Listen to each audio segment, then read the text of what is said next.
എല്ലാവർക്കും നമസ്കാരം. ഈ വർഷത്തെ വിശേഷ വിഷുഫലം അതിനെപ്പറ്റിയാണ് നമ്മൾ ഇന്ന് നിങ്ങളോട് ഷെയർ ചെയ്യാൻ ഉദ്ദേശിക്കുന്നത്. അതിനെപ്പറ്റി പഞ്ചാംഗ ഗണിത പ്രകാരവും അതോടൊപ്പം തന്നെ രാശിസ്ഥിതി നക്ഷത്ര ഗണിത പ്രകാരവും പ്രശ്ന ആരൂഢ ഗണിത പ്രകാരവും ഒക്കെ നമ്മൾ അതിനെ വിലയിരുത്തുമ്പോൾ അല്ലെ പഠിക്കുമ്പോൾ ഒത്തിരി സന്തോഷകരമായിട്ടുള്ള കാര്യങ്ങൾ നമ്മുടെ മുമ്പിലേക്ക് വരുന്നുണ്ട് എന്നുള്ളത് സത്യം. അതിൽ ഈ 14-ാം തീയതി വിഷു പുലർകാലെ ആ സംക്രമം കഴിഞ്ഞ് കണിയോടുകൂടി നമ്മുടെ മുമ്പിലേക്ക് എന്തോ പറഞ്ഞ പോലെ ഈശ്വര ചൈതന്യ ഭാവത്താൽ മഹാലക്ഷ്മി സാന്നിധ്യം വരുന്ന ആ ശുഭദിനത്തിൽ തുടങ്ങി അടുത്ത വിഷു വരെയാണ് ഈ വിഷുഫലത്തെ പറ്റിയിട്ട് ഒരു പൊതുവേ ഉള്ള വിലയിരുത്തൽ. അതിൽ നോക്കുമ്പോൾ അതിൽ 3 തരത്തിൽ നമുക്കതിനെ ആദ്യം നമുക്ക് കണ്ടെത്താൻ പറ്റും. അതിലൊന്ന്, നമ്മുടെ രാജ്യത്തിൻ്റെ ശ്രേയസ്, പുരോഗതി, ഉയർച്ച എല്ലാ മേഖലയിലും. അതിലൊന്ന് വിദ്യാഭ്യാസ പുരോഗതി എന്ന് പറയാം. നമ്മുടെ യുവതികളിൽ ഉണ്ടായിരിക്കുന്ന വിദ്യാഭ്യാസ പുരോഗതിക്കനുസരിച്ചിട്ടുള്ള തൊഴിൽ ഓപ്പർച്യൂണിറ്റികൾ, സാധ്യതകൾ ഒത്തിരി വളരെ അനുകൂലമായിട്ട് കാണുന്നുണ്ട്. പല കാര്യങ്ങളും പോയ വർഷം നടക്കാതെ നീട്ടിവെച്ചതായിട്ടുള്ള തടസ്സങ്ങൾ വന്നിട്ടുള്ളതായിട്ടുള്ള കാര്യങ്ങൾക്ക് തീരുമാനം അനുകൂലമായി ഉണ്ടായി നേട്ടങ്ങളിലേക്ക് പോകാൻ ദൈവാധീനം കാണുന്നുണ്ട്. സ്വദേശത്തായിരുന്നാലും വിദേശത്തായിരുന്നാലും അതിനുള്ള സാധ്യതയുണ്ട്. അതിലുപരി നമ്മുടെ രാജ്യത്ത് ഉണ്ടാകുന്ന പുരോഗതിയുടെ മറ്റൊരു വശം കാർഷിക വിഭവങ്ങളുടെ സമാഹരണവും അതോടൊപ്പം ഉൽപാദന വർധനവും വളരെ വർദ്ധിക്കും എന്നുള്ളതാണ്. എല്ലാ മേഖലയിലെ കാർഷിക ഉൽപ്പന്നങ്ങളും കയറ്റുമതിക്കുള്ള സാധ്യത വളരെ കൂടുതലാണ്. അതോടൊപ്പം തന്നെ ആ കാർഷിക വിഭവങ്ങളുടെ വിതരണവും മറ്റു കാര്യങ്ങൾക്കും ഒരു പ്രത്യേക ക്രയവിക്രയ ഭാവങ്ങൾ വരും. കർഷകർക്കും കുടുംബങ്ങൾക്കും അതുകൊണ്ടുള്ള നേട്ടം ഉണ്ടാകുമെന്ന് പറയേണ്ട കാര്യമില്ല. അതുപോലെ തന്നെ മറ്റൊരു മേഖല സർക്കാരിൻ്റെ സാമ്പത്തിക വളർച്ച പല മേഖലയിലുള്ളത് ഗണ്യമായിട്ട് വരുമെന്ന് കാണുന്നുണ്ട്. ഒരു നല്ല സാമ്പത്തിക കുതിച്ചുചാട്ടം തീർച്ചയായിട്ടും പ്രതീക്ഷിക്കാം. പ്രത്യേകിച്ച് പുതുതായിട്ട് വരുന്ന ഭരണസമിതി, പുതുതായിട്ട് വരുന്ന ഭരണകർത്താക്കൾ ഒക്കെ അതിന് പ്രതിജ്ഞാബദ്ധരായി മുന്നോട്ട് പോകുന്ന നല്ലൊരു ഭാരതത്തെയാണ് ഈ വിഷുഫലത്തിൽ എടുത്തു പറയേണ്ട ഒരു പ്രധാനപ്പെട്ട കാര്യം. പ്രതിരോധ മേഖലയിൽ മറ്റ് അയൽപക്ക രാജ്യങ്ങളുമായിട്ടുള്ള ബന്ധങ്ങളുടെ കാര്യത്തിൽ ലോക നിലവാരത്തിലേക്ക് ഇന്ത്യയുടെ ശ്രേയസ്സും യശസ്സും ഉയരുന്ന ഒരു വർഷമായിരിക്കും ഈ വിഷുഫലത്തിൽ ദൈവാധീനത്താൽ രാശിസ്ഥിതിയാൽ നമുക്കെല്ലാം കാണാൻ കഴിയുന്നത്. അതനുസരിച്ച് ഉണ്ടാകുന്ന പുരോഗതിയുടെ ഭാഗമാക്കാവാൻ മറ്റു രാജ്യങ്ങളിൽ, പ്രത്യേകിച്ച് ഇവിടെ നിന്ന് പോയിരിക്കുന്ന തൊഴിൽ, ബിസിനസ്, പഠനം തുടങ്ങിയ പല മേഖലയിൽ പോയിരിക്കുന്നവർ നമ്മുടെ സ്വന്തം രാജ്യത്തിലേക്ക് തിരിച്ചു വരാനുള്ള ഇവിടുത്തെ ഓപ്പർച്യൂണിറ്റി, മറ്റു കാര്യങ്ങളും സാധ്യതകളും മറ്റു കാര്യങ്ങളും മനസ്സിലാക്കി തിരിച്ചു വരാനുള്ള സാധ്യതകൾ വളരെ കൂടുതലാണ്. അതാണ് മറ്റൊരു സത്യം. അത് വളരെ സന്തോഷമുള്ള കാര്യം. ഒരു കാലഘട്ടത്തിൽ പല ഓപ്പർച്യൂണിറ്റിയും തേടി പോയിട്ടുള്ളവരൊക്കെ നമ്മുടെ സ്വരാജ്യത്തിലേക്ക് അതിൻ്റെ ക്രയവിക്രയ ഭാവത്തിലും സാമ്പത്തിക വളർച്ചയിലും അതോടൊപ്പം ഓപ്പർച്യൂണിറ്റിയിലും ശരിയായുള്ള ദിശാബോധത്തോടുകൂടി ഇവിടെ നമുക്ക് തിരിച്ചു വന്നാൽ നേട്ടവും ഓപ്പർച്യൂണിറ്റി ഉണ്ടാകുമെന്നുള്ളതിൻ്റെ ഒരു വർഷമാണ് നമ്മളിനി കാണാൻ പോകുന്നത്.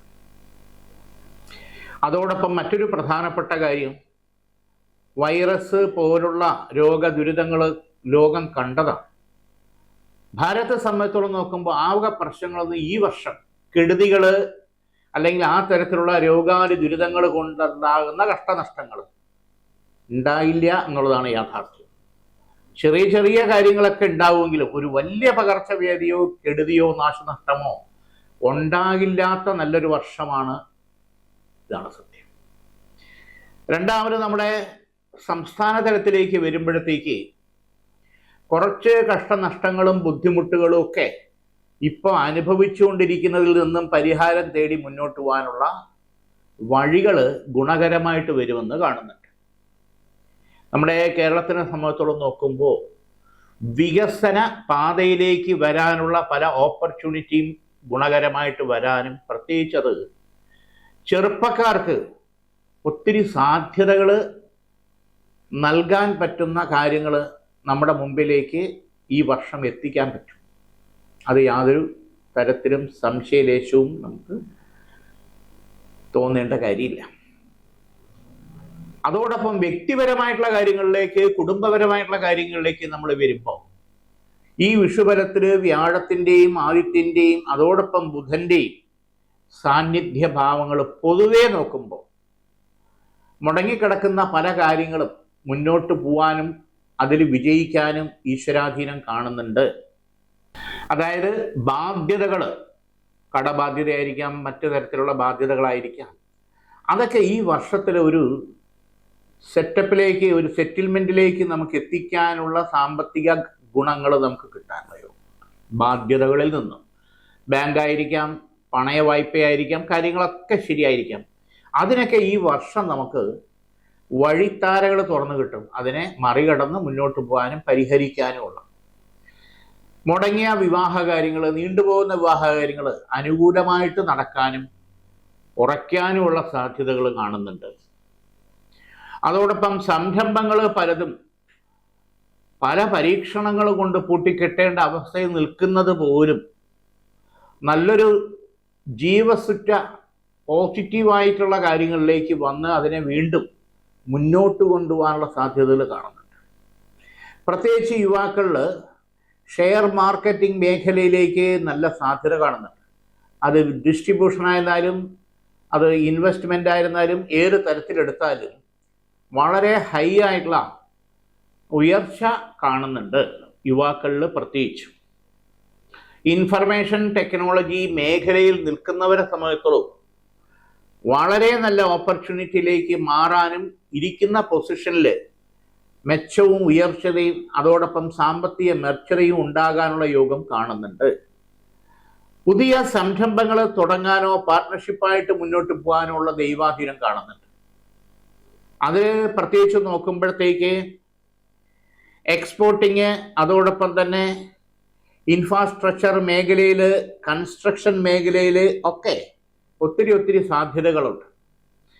ഡിസ്ട്രിബ്യൂഷൻ, സെയിൽസ്, മാർക്കറ്റിംഗ് മേഖലയിൽ ഒത്തിരി സാധ്യതകൾ വരാനുള്ള സാധ്യതയും അത് നമുക്ക് ശ്രമിച്ചാൽ ഗുണകരമായിട്ട് മുന്നോട്ട് കൊണ്ടുപോകാനും അതിൽ നേട്ടം ഉണ്ടായി വിജയിക്കാനും സഹായിക്കാൻ ഈ വർഷം നമുക്ക് വിഷുഫലം തരുന്നു എന്നുള്ളത് യാഥാർത്ഥ്യമാണ്.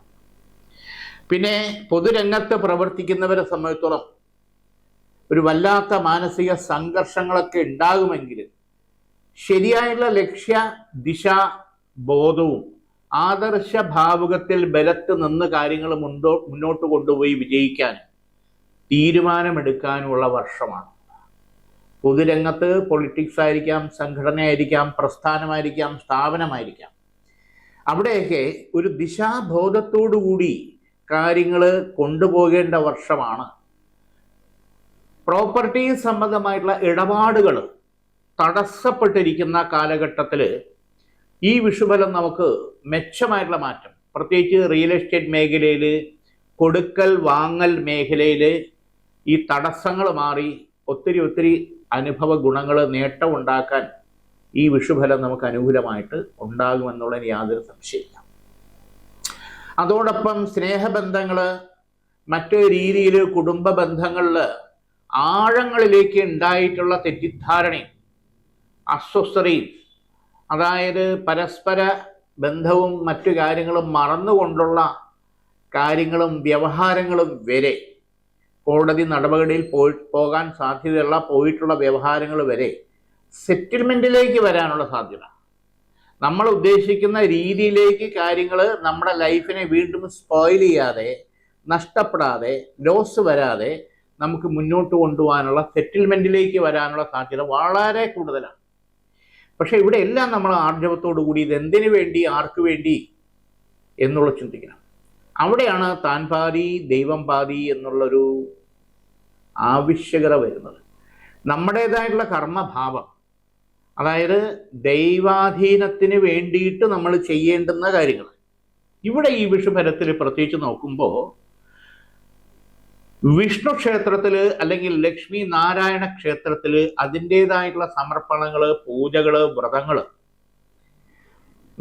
നമുക്ക് വേണ്ടി നമ്മുടെ വീട്ടിലെ അമ്മമാരോ ചെയ്താൽ അത് കുറച്ചുകൂടെ കൂടുതൽ എഫക്റ്റ് ഉണ്ടാവുള്ളൂ. അല്ലെങ്കിൽ ലക്ഷ്മി സാന്നിധ്യം നമുക്ക് അനുകൂലം ഉണ്ടാവണം, ഐശ്വര്യം ഉണ്ടാകണം. ഈ വിഷുഫലത്തിൻ്റെ ആകത്തുക അതാണ് ഐശ്വര്യം എന്നുള്ളത്. ഐശ്വര്യത്തിൻ്റെ 5 ഭാവങ്ങളെന്ന് പറഞ്ഞാൽ സന്തോഷം, സ്നേഹം, സമ്പത്ത്, വിശ്വാസം, ആത്മാർത്ഥത. സന്തോഷം, സ്നേഹം, സമ്പത്ത്, വിശ്വാസം, ആത്മാർത്ഥത, ഇത് 5ഉം ചേരുമ്പോഴേ ഐശ്വര്യം ഉണ്ടാവും. ഇതിലേതെങ്കിലും കുറവുണ്ടെങ്കിൽ ആ ഐശ്വര്യത്തിന് ഏറ്റക്കുറച്ചിലുണ്ടാവും എന്നുള്ളതാണ്. സ്നേഹം കുറഞ്ഞാലോ ബാക്കി സമ്പത്തുണ്ടായിട്ട് എന്ത് കാര്യം? അതോടൊപ്പം ആരോഗ്യം ഉണ്ടാകും. ഇവിടെയാണ് മഹാലക്ഷ്മി സാന്നിധ്യം അനുകൂലമാവുക. അതിന് വിഷ്ണു പൂജ ചെയ്യുക. വിഷ്ണു ഉള്ളിടത്ത് മഹാലക്ഷ്മി ഉണ്ടാവും. മനസ്സിലായിരുന്നാലും, സ്വഭാവത്തിലായിരുന്നാലും, ശരീരത്തിലായിരുന്നാലും, ഗൃഹത്തിലായിരുന്നാലും, നമ്മൾ നിൽക്കുന്ന സ്ഥാപനത്തിലായിരുന്നാലും, മറ്റു ഒരു തരത്തിലുള്ള തടസ്സങ്ങളോ തടസ്സപ്പെടുത്തലുകളോ ശത്രുദോഷങ്ങളായിരുന്നാലും ശരി തന്നെ ഈ വക കാലഘട്ടത്തിൽ നമ്മളെ സ്പർശിക്കാനോ നമ്മളെ നൊമ്പരപ്പെടുത്താനോ നഷ്ടപ്പെടുത്താനോ പറ്റില്ല എന്നുള്ളതാണ്. അപ്പം അവിടെ വിഷ്ണു ഭഗവാൻ അതിനെന്താണെന്ന് വെച്ചാൽ നമ്മുടെ രീതിക്കനുസരിച്ചുള്ള സമർപ്പണങ്ങൾ, പൂജകൾ, പുഷ്പാഞ്ജലികൾ, പാൽപ്പായസ നിവേദ്യം ഒക്കെ മാസത്തിൽ ഒരു ദിവസമെങ്കിലും ചെയ്താൽ നമുക്ക് മാത്രമല്ല അതുകൊണ്ടുള്ള ഗുണം നമ്മളോടൊപ്പം നിൽക്കുന്ന നമ്മുടെ കുടുംബാംഗങ്ങൾ, അതോടൊപ്പം നാട്ടിനും, അതോടൊപ്പം ദേശത്തിനും, അതോടൊപ്പം രാഷ്ട്രത്തിനും ഈ തരത്തിലായിരിക്കും. പ്രത്യേകിച്ച് ഈ വിഷുബലത്തിൻ്റെ സന്ദേശം നമ്മുടെ ചാനലിൽ കൂടി പറയാനുള്ള നിർദ്ദേശമല്ല, ഒരു അഭിപ്രായം എന്നുള്ള രീതിയിൽ വെക്കാനുള്ളത്. നിങ്ങളെ സ്വയം മനസ്സിലാക്കുക. ജാതകം നോക്കണ്ട, നമ്മൾ വന്ന വഴി ഒന്ന് നോക്കിയിട്ട് നമ്മൾ ഇനി എവിടെയാണ് എത്തേണ്ടതെന്നുള്ള തീരുമാനം നമ്മൾ സ്വയം എടുക്കേണ്ട ഒരു വിഷു സംക്രമ യോഗമാണ് വരുന്നത്. മേടം 10 ആണ് ആദിത്യൻ ഉച്ചസ്ഥനായിട്ട് വരുന്ന സമയം. ഈ സംക്രമം, അതായത് ആദിത്യൻ്റെ പൂർണ്ണ ശക്തിയോടുകൂടി സെൻട്രലിൽ വരുന്ന സമയമാണ് മേടം 10. അപ്പോൾ ആ സംക്രമത്തിൻ്റെ പൂർത്തീകരണം അതോടുകൂടി വിഷു മുതൽ അത് തുടങ്ങുന്നു എന്നുള്ളതാണ്. എല്ലാവർക്കും നന്മ വരട്ടെ, എല്ലാവർക്കും നല്ല ഈശ്വരാധീനത്തിൽ കാര്യങ്ങൾ മുന്നോട്ട് കൊണ്ടുപോകാൻ കഴിയട്ടെ എന്ന് പ്രാർത്ഥിച്ചുകൊണ്ട് നമസ്കാരം.